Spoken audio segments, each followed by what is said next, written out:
my god! Wow!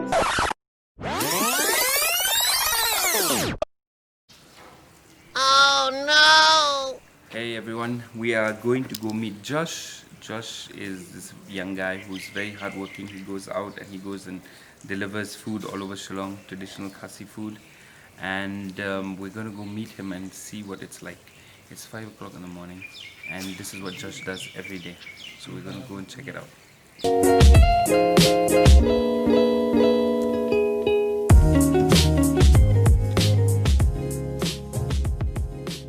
We are here with Josh. This is Josh Laloo, and he's the guy who goes around. He picks stuff up from here and he goes and delivers it all over Shillong.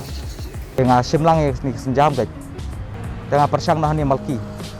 Tengah la persang hang ni kumtah yang sedang yo om tu sepasan po ngaso bakala de gawe yang ngamuk ba ai nomor bangan lek ngam kremtri ai hanu nu ngakum dan jing yo sepasan po tengah la so ngu bai ke jing yo. Te nang tu beli palong la sedang man pelilat ai. Te hadin tu sedang kumtah tengah ngoba ngadan jing yo tengah tau melele ngan persang mo.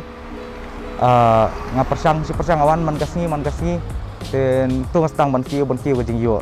Te hadu bangan da yo ban song sani sha siliang sila cumia sani kan. Le kanu kam ka ba lat nyo ka ba song hayeng long nya ban tri ban ta mo bangin le ai bangin yo something ke ba kanu ka bangin le paru ngim dei ban